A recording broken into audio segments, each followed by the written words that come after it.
नमस्कार दोस्तों, मैं हूं सूरज और आज आपके लिए पुनः पॉजिटिव क्वेश्चन लेकर के आया हूं। पहला क्वेश्चन है हमारा कि प्रकाश की किरणों के समूह को क्या कहते हैं। प्रकाश स्रोत कहते हैं, किरण पुंज कहते हैं। डी नंबर ऑप्शन है प्रदीप्त या प्रकीर्णन। तो किरण पुंज कहा जाता है, प्रकाश के किरणों के समूह को किरण पुंज कहा जाता है। तो इस तरह के पॉजिटिव क्वेश्चन आएंगे। एक उत्तल लेंस की क्षमता 1 डायोप्टर है, तो उस लेंस की फोकस दूरी कितनी हो गई। तो इसमें से आपको आंसर चूज़ करना है। इसका आंसर क्या होगा, तो इसका जो आंसर है वो है हमारा C number option 100 centimetre. 100 centimetre इसका आंसर होगा। ठीक है, एक डायोप्टर में 100 सेंटीमीटर। यहाँ पर है कि किसी उत्तल लेंस की फोकसांतर जो है वो 50 सेंटीमीटर है। तो बताइए आपकी इसकी क्षमता क्या होगी। तो इसकी जो क्षमता होगी वो कितनी होगी, तो आपको बताना है। गेस करिए और बताइए। इसकी क्षमता होगी डी नंबर ऑप्शन है 2D। क्या होगी 2D, क्योंकि वहाँ पर 1 डायोप्टर था तो 100 सेंटीमीटर। प्रकाश की किरण जो है वो गमन करती है सीधी रेखा में, टेढ़ी रेखा में, इसमें से कोई नहीं। तो हमेशा जानते हैं आप कि प्रकाश की किरणें सीधी रेखा में गमन करती है। अगला क्वेश्चन देख लेते हैं कि अगला क्वेश्चन क्या कहता है। ये देखिएगा, इस तरह का क्वेश्चन जब भी रहे तो आप उसका सीधा सीधा आंसर जो है ना फटाक से टिक करिए। उत्तल लेंस की क्षमता होती है, तो उत्तल लेंस की जो क्षमता होती है वो क्या होती है। ऋणात्मक, धनात्मक, इनमें से कोई नहीं, या ए और बी दोनों। तो उत्तल लेंस हमेशा धनात्मक होता है। ये क्या होता है, धनात्मक। इसकी फोकसांतर क्या होता है, धनात्मक होता है। ये याद रखेंगे, फोकस भी धनात्मक होता है, इसलिए इसकी क्षमता भी धनात्मक होती है।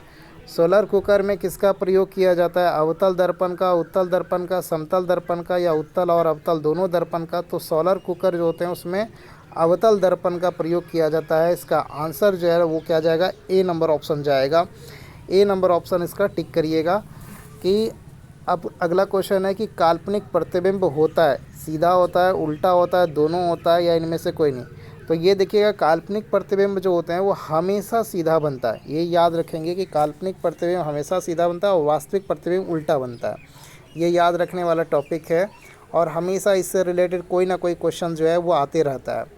अगला क्वेश्चन है कि अवतल लेंस की क्षमता होती है ऋणात्मक, धनात्मक, या इनमें से कोई नहीं। तो उत्तल लेंस जो होता है, अवतल लेंस जो होता है उसकी क्षमता ऋणात्मक होती है। इसका ए नंबर ऑप्शन होगा। ए नंबर ऑप्शन टिक करेंगे। अवतल लेंस की क्षमता ऋणात्मक होती है। याद रखिएगा, ये सारे क्वेश्चन 1 लाइनर क्वेश्चन पॉजिटिव में बहुत पूछे जाते हैं। किसी दर्पण से हमेशा, कोई भी दर्पण है जिससे कि हमेशा छोटा प्रतिबिंब प्राप्त होता है। कौन सा दर्पण है जिससे हमेशा छोटा प्राप्त होता है, तो उत्तल दर्पण जो है उससे हमेशा वस्तु से जो है ना वो छोटा ही प्रतिबिंब जो है ना वो प्राप्त होता है। तो इसका जो आंसर होगा बी नंबर ऑप्शन जो है ना वो करेक्ट होगा। अगला क्वेश्चन है कि प्रकाश का वेग जो है वो न्यूनतम किस में होगा, निर्वात में, जल में, वायु में, या कांच में। तो आपको इसमें से ऑप्शन, सबसे अधिकतम जो है वो निर्वात में होता है, ठीक है, वायु में, उसके बाद फिर जल में, उसके बाद फिर आता है कांच में। तो इसका जो ऑप्शन होगा डी नंबर ऑप्शन होगा, कांच में। इसका जो है ना परफेक्ट आंसर इसका क्या होगा, कांच में। मोटर गाड़ी के चालक के सामने लगा हुआ रहता है, क्या लगा हुआ रहता है भाई, समतल दर्पण, उत्तल दर्पण, उत्तल लेंस, या अवतल दर्पण। तो यहाँ पर जो मोटरसाइकिल चलाते हैं उसके सामने में जो साइड में लगा हुआ रहता है वो है उत्तल दर्पण। अगला क्वेश्चन है प्रकाश के परावर्तन के कितने नियम हैं। 1 नियम है, 2 नियम है, 3 या 4। तो प्रकाश के परावर्तन के जो है वो कितने नियम है, 2 नियम है। आप इसका नियम डिटेल्स में, इससे रिलेटेड वीडियोस भी मैंने बनाया है, तो वहाँ भी जाकर के आप देख सकते हो सकेगा तो इसके डिस्क्रिप्शन में डाल दूँगा। अगला क्वेश्चन है फोटोग्राफी कैमरे का जो है अभिदृश्यक जो है होता है, कौन सा होता है, फोटोग्राफिक जो होते हैं उसका कौन सा लेंस का बना हुआ रहता है अभिदृश्यक। तो ये हमेशा याद रखिएगा, उत्तल लेंस का बना होता है। ए नंबर ऑप्शन इसका सही है। ए नंबर ऑप्शन पर आप टिक करेंगे। अगला क्वेश्चन है कि निम्न में से कौन सा पदार्थ से जो है ना लेंस बनाने के लिए प्रयुक्त नहीं किया जा सकता है। इसमें से कौन सा पदार्थ है, जल से बन सकता है भाई, कांच, प्लास्टिक से भी बन सकता है, मिट्टी से नहीं बन सकता है, क्योंकि मिट्टी जो है ना वो ट्रांसपेरेंट नहीं होता है, ओपेक होता है, इसके आर पार देखा नहीं जा सकता है, इसलिए इससे आप नहीं बना सकते हो। अगला है कि उत्तल लेंस को कहते हैं, क्या कहते हैं, अभिसारी लेंस, द्वि उत्तल लेंस, या अपसारी, या इनमें से कोई नहीं। तो अभिसारी लेंस इसे कहा जाता है, क्योंकि यह इसके समानांतर आती हुई प्रकाश की किरणें जो प्रधान अक्ष के समानांतर एक बिंदु पर अभिसारित करती है, इसीलिए इसे क्या कहते हैं, अभिसारी लेंस कहते हैं। अवतल लेंस को कौन सा लेंस कहते हैं? अवतल लेंस को अपसारी लेंस कहा जाता है, क्योंकि प्रधान अक्ष के समानांतर आती हुई प्रकाश की किरणों को ये क्या कहता है, फैला देता है, विस्तृत कर देता है, तो इसलिए इसको क्या कहते हैं, अपसारी लेंस कहते हैं। अवतल लेंस को अपसारी लेंस कहा जाता है। ये फोकस पर नहीं एक जगह पे इकट्ठा करता है। समतल दर्पण द्वारा बना प्रतिबिंब होता है, वास्तविक काल्पनिक दोनों या इनमें से कोई नहीं। देखिए समतल दर्पण हमेशा काल्पनिक प्रतिबिंब बनाता है, तो इसका बी नंबर ऑप्शन जो है ना वो करेक्ट होगा। समतल दर्पण जो है वो हमेशा कैसा बनाता है, काल्पनिक प्रतिबिंब बनाता है, तो इसका जो बी नंबर ऑप्शन है वो करेक्ट है। आप बी नंबर ऑप्शन पे टिक लगाएंगे। निर्गत किरणें और अभिलंब के बीच बना कोण कौन सा कोण कहलाता है? तो निर्गत कोण ही कहलाता है। निर्गत किरणें और अभिलंब के बीच जो कोण बनेगा वो क्या कहलाएगा, निर्गत कोण ही कहलाता है। इसका सी नंबर ऑप्शन जो है ना वो करेक्ट होगा। ठीक है, इसके सी नंबर ऑप्शन पे आप लोग टिक करेंगे, सी नंबर ऑप्शन करेक्ट होगा। अगला क्वेश्चन देखते हैं, किसी दर्पण से वस्तु का बड़ा प्रतिबिंब बनता है। कौन से दर्पण से जो है ना वस्तु का बड़ा प्रतिबिंब बनता है? समतल, उत्तल, अवतल, इसमें से किससे बनता है? तो अवतल दर्पण से जो है ना वो कैसा बनता है, वस्तु से बड़ा बन सकता है। तो इसका जो आंसर है वो हमारा बी नंबर ऑप्शन। अगला क्वेश्चन है कि जब प्रकाश की किरणें हवा से कांच में प्रवेश करती है तो मुड़ जाती है, किस ओर मुड़ेगी? देखिए विरल माध्यम से हमेशा अगर सघन माध्यम में प्रवेश करेगा तो अभिलंब के निकट जाएगा, तो इसमें अभिलंब के निकट जाने का, तो इसका जो ऑप्शन है हमारा कौन सा होगा, बी नंबर ऑप्शन होगा। बी नंबर ऑप्शन पर आप लोग क्या करेंगे, टिक करेंगे। साइड मिरर के रूप में प्रयुक्त होता है, कौन सा दर्पण प्रयुक्त होता है? उत्तल दर्पण प्रयुक्त होता है। बी नंबर ऑप्शन इसका करेक्ट है। ये क्वेश्चन रिपीटेड टाइप का क्वेश्चन हो गया।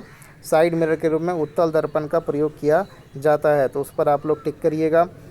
ठीक है, पूछा जाता है मोटरसाइकिल में या गाड़ी में। अगला क्वेश्चन है कि एक अवतल दर्पण की फोकस दूरी 10 सेंटीमीटर है तो उसकी वक्रता त्रिज्या क्या होगी? तो वक्रता त्रिज्या हमेशा डबल हो जाती है, तो 20 सेंटीमीटर होगा। क्या होगा इसका, 20 सेंटीमीटर होगा। वक्रता त्रिज्या फोकस दूरी की हमेशा क्या हो जाती है, डबल हो जाती है, दुगुनी होती है। एफ जो बराबर क्या होता है, R/2। उस फार्मूले से भी आप इसको निकाल सकते हो। मोटर कार में हेडलाइट में प्रयोग होता है। हेडलाइट जो होते हैं उसमें कौन सा प्रयोग होता है? तो हेडलाइट में हमेशा अवतल दर्पण का प्रयोग होता है। अवतल दर्पण का प्रयोग किया जाता है हेडलाइट में। ठीक है, क्योंकि वो फोकसित करने लगता है किसको, प्रकाश को किसी एक पार्टिकुलर पॉइंट्स पर, या बहुत अच्छे से उसको फोकसित करता है, फैलाता नहीं है चारों तरफ, इसलिए प्रयोग करता है। उत्तल लेंस जो है, लेंस की क्षमता का ऐसा ही मात्रा क्या होता है? तो डायोप्टर होता है। उत्तल लेंस की ये जो लेंस होता है उसकी क्षमता जो है ना उसका ऐसा ही मात्रा क्या होता है, डायोप्टर होता है। माफ़ करिएगा, इस क्वेश्चन में थोड़ा सा बोलने में स्लिप हो गया टंग। अगर आप मेरे चैनल पर नए हैं तो चैनल को सब्सक्राइब जरूर करिएगा। लेंस में मुख्य फोकस की संख्या कितनी होती है? लेंस जब भी होगा उसमें मुख्य फोकस की संख्या हो जाएगी 2, तो इसका ए नंबर ऑप्शन जो है इसका करेक्ट होगा। ए नंबर ऑप्शन में दिया हुआ है 2। तो लेंस की फोकस की संख्या जो है, मुख्य फोकस की संख्या कितनी होती है? 2 होती है। अगला, सरल सूक्ष्मदर्शी में प्रयोग होता है। किसका प्रयोग होता है सरल सूक्ष्मदर्शी में? तो हमेशा सरल सूक्ष्मदर्शी में जो है उत्तल लेंस का प्रयोग होता है। इसका डी नंबर ऑप्शन करेक्ट होगा। इसका डी नंबर ऑप्शन जो है ना वो करेक्ट होगा। उत्तल लेंस का प्रयोग होता है सरल सूक्ष्मदर्शी में। एक पार्टिकुलर लेंस का प्रयोग कर दिया जाता है इसमें। ठीक है, सर्च लाइट में परावर्तक सतह जो है होता है। सर्च लाइट का जो है परावर्तक सतह कैसा होता है? तो सर्च लाइट का परावर्तक सतह अवतल होता है। कैसा होता है? अवतल होता है। अभी जस्ट देखिए, हेडलाइट और सर्च लाइट ये दोनों में लगभग अवतल जो है ना सतह, परावर्तक सतह का उपयोग किया जाता है। ठीक है, क्योंकि ये फोकसित करता है पार्टिकुलर पॉइंट पर। दाढ़ी बनाने में कौन से दर्पण का प्रयोग किया जाता है? दाढ़ी बनाने में अवतल दर्पण का प्रयोग किया जाता है। अवतल दर्पण जो है वो क्या करता है, जो फिगर है व्यक्ति का, फेस का जो इमेज जो है ना वो ज़्यादा बड़ा बनाता है, जिस कारण से दाढ़ी बनाने में सुविधा होती है। यही कारण है कि अवतल दर्पण का प्रयोग किया जाता है दाढ़ी बनाने में। प्रकाश की किरणों के पथ दर्शाने वाले आलेख को क्या कहते हैं? देखिए, प्रकाश की किरणों का जो भी दिखाएंगे वो किरण आरेख कहलाएगा। तो ए नंबर ऑप्शन हमारा क्या होगा, इसका राइट होगा। ए नंबर ऑप्शन पे टिक करेंगे आप लोग। अगला क्वेश्चन देख लेते हैं। अगला क्वेश्चन कहता क्या है, देखिएगा, ये सारे पॉजिटिव क्वेश्चन मैंने बहुत सारे बताए। अगला है कि उत्तल लेंस का आवर्धन m बराबर क्या होगा? तो उत्तल लेंस का आवर्धन जो है वो m बराबर होता है v/u। क्या होता है? v/u। प्रतिबिंब दूरी बटे वस्तु दूरी होता है, प्रतिबिंब दूरी बटे वस्तु दूरी होता है। तो आज के इस वीडियो में इतना ही, तब तक के लिए धन्यवाद। Thank you very much.